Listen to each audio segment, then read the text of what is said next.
नमस्कार, मैं हूं श्रद्धा। आप देख रहे न्यूज 18 मध्य प्रदेश छत्तीसगढ़।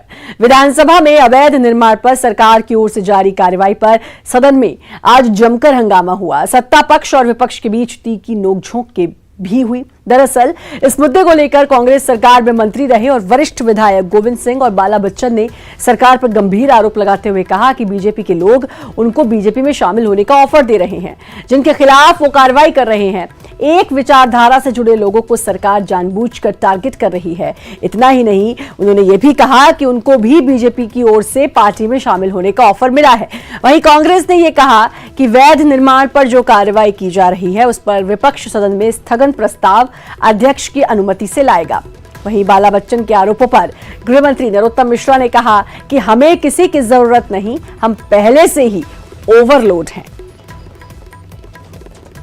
पैटर्न पे उनकी जो सरकार बनी और कुछ जो विधायक को उधर जाकर जो सरकार जो बनाई है, ऐसा वो अभी भी टटोलने का काम कर रहे हैं, ऐसा अभी भी चेक करने का काम कर रहे हैं। तो जो गए उनके जैसा हो सकता है कि इनको और कोई मिल जाए, इस तरह से जो भी उनका अनुमान हो, लेकिन हम उनको पलटवार करते हैं कि तुम्हारे पास अभी भी कमी है क्या, इसकी काम करो। जनता ने फिर अगर आपको मौका दिया है तो जनता का काम करो। ऐसी बात वो जो हमारे जो लोग हैं जिनकी जो प्रॉपर्टी है जो तोड़ रहे, इनकी मंशा ये रहती है कि आप इस तरफ आ जाओ तो ये रुक जाएगा, इस तरह के ये प्रयास करते हैं। जहाँ भी विरोधी राजनीतिक विचारधारा के व्यक्ति हैं उन पर छापे लगाना, उनको गिरफ्तार करना और उनकी संपत्तियों को बर्बाद करके सड़क पर लाने लायक छोड़ रहा है।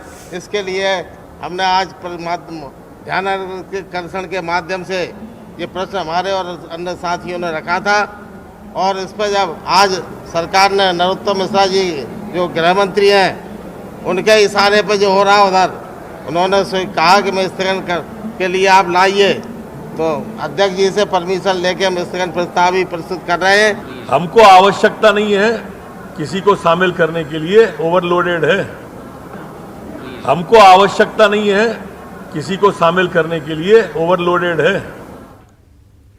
एमपी में आज से नाम बदलने की राजनीति की औपचारिक और वैधानिक शुरुआत हो गई। सीएम शिवराज के होशंगाबाद जिले का नाम बदलने के ऐलान के बाद सरकार अब इसकी प्रक्रिया पूरी करने की पहली बाधा पार कर गई। शुक्रवार को होशंगाबाद का नाम बदले जाने का अशासकीय संकल्प विधानसभा में लाया गया। बीजेपी विधायक सीताशरण शर्मा ने नर्मदापुरम करने का अशासकीय संकल्प पेश किया, जिसको सर्वसम्मति से सदन की मंजूरी मिल गई। अब सरकार केंद्र को प्रस्ताव भेजकर इस बात की मांग करेगी कि होशंगाबाद का नाम बदलकर नर्मदापुरम किया जाए।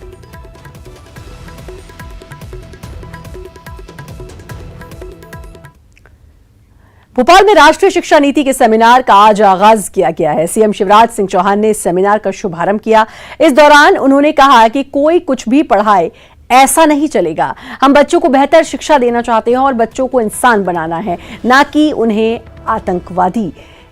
सीएम ने कहा कि हमने तय किया है कि 15 से 20 किलोमीटर के दायरे में सीएम राइस स्कूल खोलेंगे, जहां लैब, लाइब्रेरी, प्लेग्राउंड समेत सभी सुविधाएं मौजूद होंगी। साथ ही गुणवत्ता युक्त शिक्षा देने वाले यहां शिक्षक भी होंगे।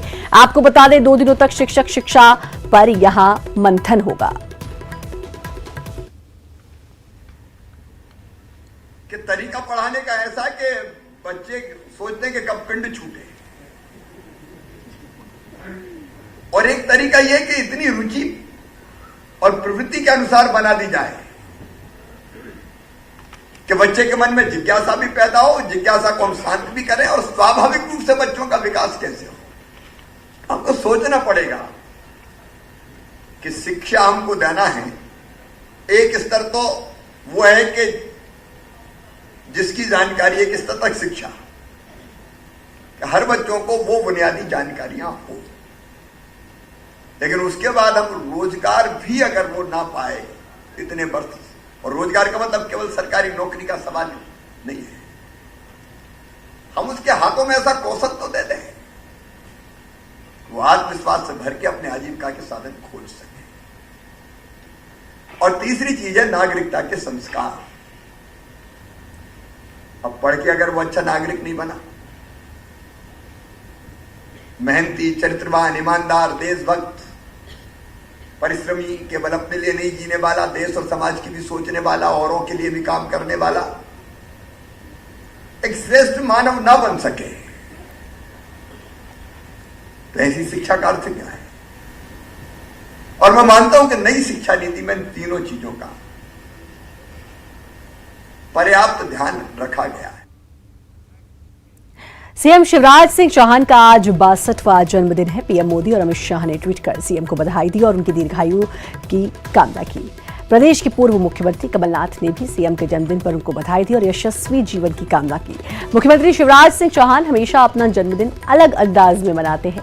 अपने जन्मदिन पर वो जनहित से जुड़े मुद्दों को लेकर संदेश देने का काम करते रहे हैं और इस बार उन्होंने जन्मदिन को सादगी से मनाने और लोगों से पौधारोपण की अपील की है।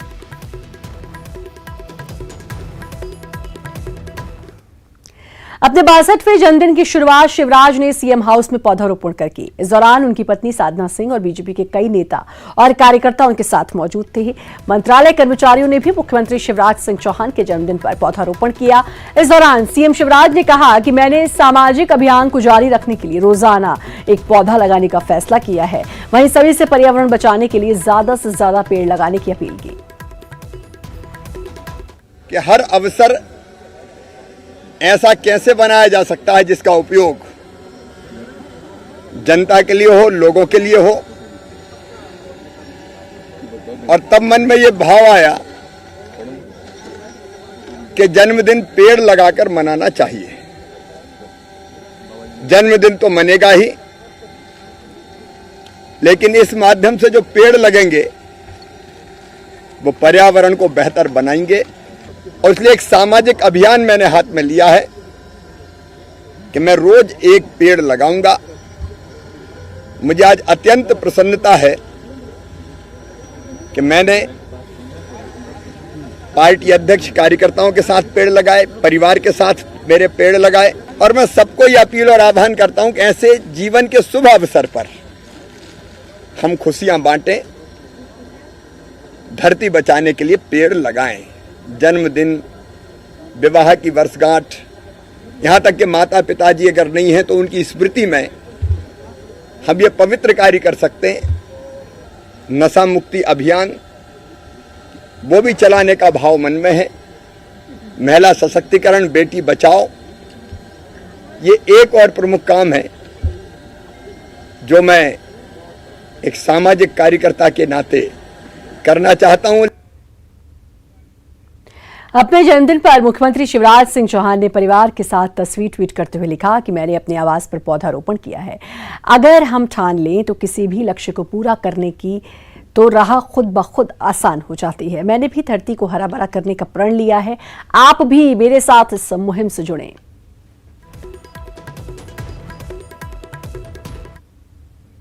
निकाय चुनाव से पहले वोटर लिस्ट को लेकर कांग्रेस ने निर्वाचन आयोग से शिकायत की है कि इंदौर में 1.25 लाख फर्जी मतदाता हैं, जिसको हटाया जाए। साथ ही केंद्रीय चुनाव आयोग से मामला संज्ञान लेकर कदम उठाने की मांग की है।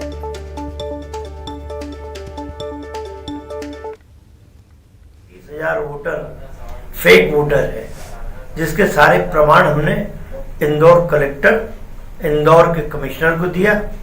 कलेक्टर ने लिखित में दिया कि हाँ 80,000 वोटर फेक प्रथम दृष्टा पाए गए हैं, ये मान लिया।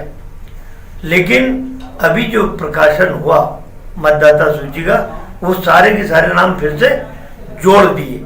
ये शिवराज सरकार के दबाव में पूरे एक षड्यंत्र चल रहा है चुनाव जीतने का फ्रॉड तरीके से। तो आज हमने राज्य निर्वाचन आयोग को, मिस्टर सिंह को हमने पूरे तथ्यात्मक जानकारी दी, सारी वस्तुस्थिति से अवगत कराया। और मैं तो ये कहता हूँ कि केंद्रीय चुनाव आयोग ने, निर्वाचन आयोग ने इस बात पे संज्ञान लेना चाहिए कि किस तरह बड़े शहरों में जहाँ जहाँ भारतीय जनता पार्टी की सरकारें हैं, इस तरह लाखों वोटर फेक दर्ज करा के जीतने की कोशिश करें। की आदतन हो गई है कांग्रेस, और विशेष करके वे लोग जो बंगले की राजनीति करते हैं, जो बड़ी राजनीति का जो प्रपंच रचते हैं। जमीनी हकीकत तो ये है कि कांग्रेस सोती रहती है। चुनाव के बाद जब परिणाम आते हैं तब ईवीएम पर दोष मढ़ दिए जाते हैं। निर्वाचन आयोग निष्पक्ष है, और अगर इंदौर जैसे महानगर में जो जागरूक शहर है, स्वच्छता के अभियान में हिंदुस्तान में लगातार नंबर 1 पर आ रहा है, उस शहर के मतदाताओं को लेकर के अगर सज्जन वर्मा जी ये बयान देते हैं कि फर्जी मतदाता जुड़ गए हैं, तो आपका दल और आपकी पार्टी क्या कर रहे थे, BLO 2 क्या कर रहे थे? वो तब तक तो कुछ करते नहीं है। और हमारा कहना है कि दूध का दूध और पानी का पानी हो जाएगा। और अब बात उज्जैन की, जहां बड़नगर में नए कृषि कानून के विरोध में किसान महापंचायत का आयोजन किया गया, जिसमें कांग्रेस के राज्यसभा सांसद दिग्विजय सिंह और पूर्व पीसीसी चीफ अरुण यादव समेत कई कांग्रेस नेता और किसान शामिल हुए। इस दौरान केंद्र सरकार से कृषि कानून को वापस लेने की मांग की गई।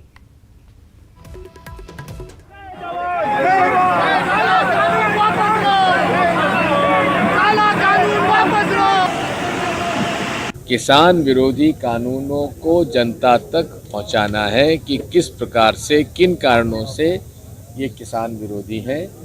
कांग्रेस पार्टी सदैव से इसका विरोध करती आई है, सड़क पे भी किया है, सदन में भी किया है। हमारा पूरा समर्थन उन बहादुर संयुक्त एकता मंच, जो हमारे किसान एकता मंच है, पूरे मध्य प्रदेश में भारत कृषक समाज और अन्य हमारे जो कृषक संगठन है, उन लोगों ने ये तय किया है कि हम हर ब्लॉक में जाकर इस तरह की महापंचायत करेंगे और वो महापंचायत जो भी होगी वो गैर राजनीतिक होगी, उसमें किसी प्रकार का भी कोई पॉलिटिकल इंटरफेरेंस नहीं होगा। उज्जैन के बड़नगर में किसान महापंचायत चल रही थी। महापंचायत में कांग्रेस विधायक मुरली मोरवाल के बेटे की दादागिरी देखने को मिली। मुरली मोरवाल के बेटे पर आरोप है कि उसने आईपीएस सहित मौके पर सुरक्षा के लिए तैनात अधिकारियों से न सिर्फ बदतमीजी की बल्कि उनके साथ झूमाझटकी भी की।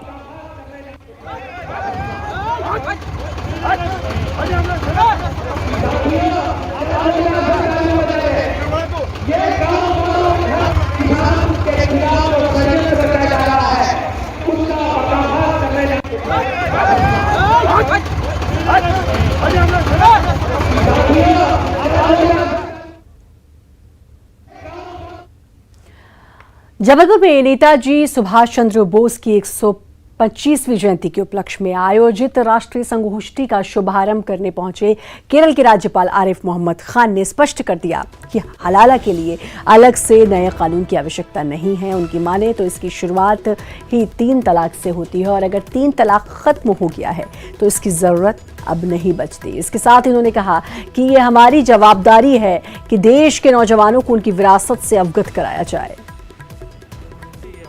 हमारी जिम्मेदारी है कि हम अपने नौजवानों को उनकी विरासत से परिचित कराएं और समाज, हमेशा मैं इससे ज़्यादा नहीं बोलना चाहता, देश हो, समाज हो, त्याग की भावना से बनते हैं, किसी और चीज़ से नहीं बनते। प्रेरणा हम उनसे लेते हैं जो त्याग की मूर्ति होते हैं और नेताजी त्याग की मूर्ति थे। वो हलाली की शुरुआत ही हुई थी। 3 तलाक से जो कठिनाई पैदा हुई थी उसका निवारण करने के लिए, जो बहुत ही गलत था। अगर 3 तलाक खत्म है तो हलाला तो अपनी मौत आप मर जाए। वक्त छोटे से ब्रेक का है, जल्द हाजिर।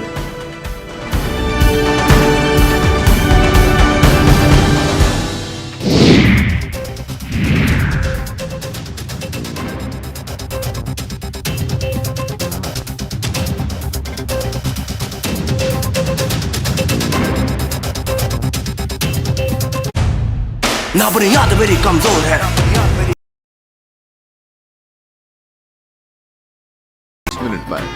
करोड़ों दर्शकों तक न्यूज़ 18 पहुंचाएगा आप। ब्रेक के बाद एक बार फिर से आपका स्वागत है। भिंड में एक बार फिर रेत के अवैध परिवहन को लेकर हुई फायरिंग में एक युवक की मौत हो गई, जबकि एक युवक गंभीर रूप से घायल हो गया। घायल को जिला अस्पताल में भर्ती कराया गया है। पुलिस ने रेत उत्खनन में लगी कंपनी के एक कर्मचारी के साथ ही उसके 3 नामजद और 7 अज्ञात लोगों पर हत्या एवं हत्या के प्रयास सहित तमाम धाराओं में मामला दर्ज कर उनकी तलाश तेज कर दी है। बताया जा रहा है कि सिंध नदी से रेत उत्खनन का ठेका हैदराबाद की कंपनी के नाम है और कुछ लोगों ने अमायन क्षेत्र स्थित रेत खदान से ट्रैक्टर ट्रॉली भरकर बिना रॉयल्टी चुकाए ही जबरन निकालने की कोशिश की। कंपनी के कर्मचारी ने ट्रैक्टर ट्रॉली को रोकने की कोशिश की तो दोनों पक्षों में झगड़ा हुआ और देखते ही देखते गोलीबारी होने लगी। गोलीबारी में ट्रैक्टर मालिक की मौके पर ही मौत हो गई, जबकि एक युवक गंभीर रूप से घायल हो गया। सूचना मिलते ही अमायन थाना पुलिस मौके पर पहुंची और जांच की। पैसे मांग रहे थे। अच्छा, कितने रुपए मांग रहे थे? 5,000 रुपए। कौन लोग मांग रहे थे? कंपनी का स्टाफ था, 3-4 थे उसमें। कौन से नाके पर? नाती तो नहीं गई थी गाँव। फिर क्या हुआ? क्या ऐसी चेष्टा चांटी होने लगी तो उन्होंने उस तरफ से फायर करना चालू कर दिया। हम लोग भगे, तो सामने गोली दी उन्होंने, तो लग गई सब। खबर सतना से, जहां साभापुर थाना क्षेत्र में एक महिला ने फांसी लगाकर खुदकुशी कर ली, जिसके बाद महिला के मायके वाले मौके पर पहुंचे और ससुराल वालों पर महिला की हत्या करने का आरोप लगाया। इस दौरान दोनों पक्षों के बीच विवाद हो गया। मायके वालों ने ससुराल पक्ष के एक सदस्य की जमकर पिटाई कर दी। वहीं पुलिस ने मामला दर्ज कर जांच शुरू कर दी है।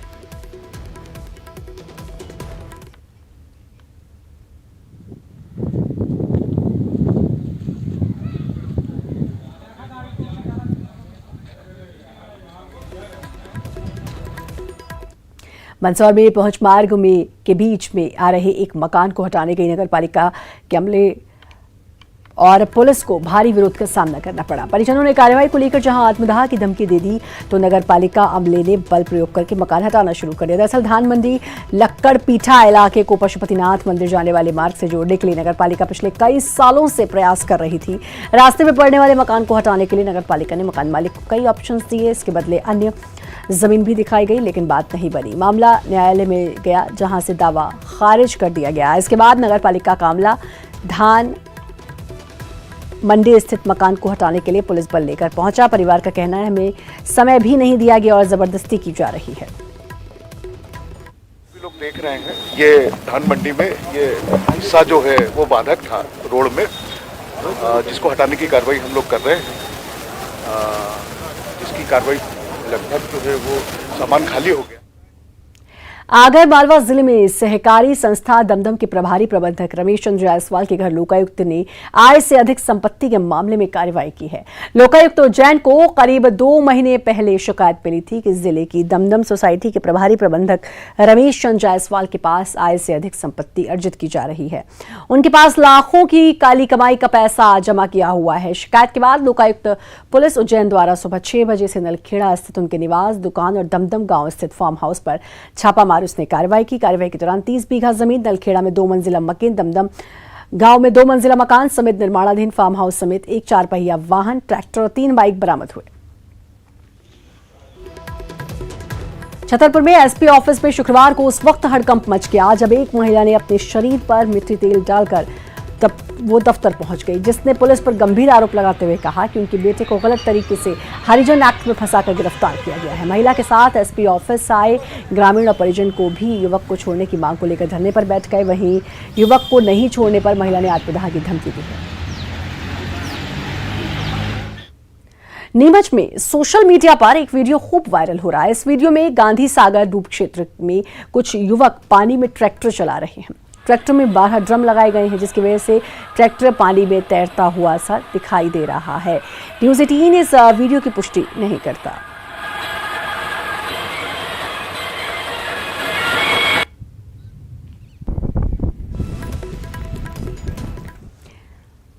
महाशिवरात्रि से पहले उज्जैन के महाकाल मंदिर में नव शिवरात्रि मनाई जा रही है। नव शिवरात्रि के तीसरे दिन आज बाबा महाकाल का घटाटोप रूप में विशेष श्रृंगार किया गया। चौथे दिन बाबा छबिना के रूप में भक्तों को दर्शन देंगे। आपको बता दें कि महाशिवरात्रि से पहले 9 दिनों तक बाबा महाकाल 9 रूपों में उनका श्रृंगार किया जाता है।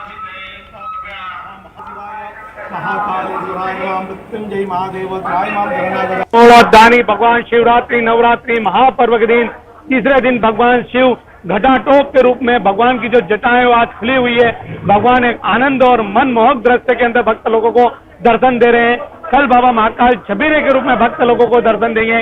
भगवान ने आज निराकार से साकार रूप धारण कर लिया है। शिव नवरात्रि महोत्सव आनंद और मंगल के साथ में यह मनाया जा रहा है।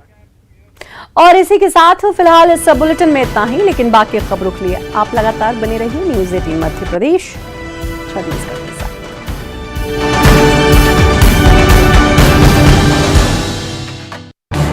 इस न्यूज हेडलाइंस के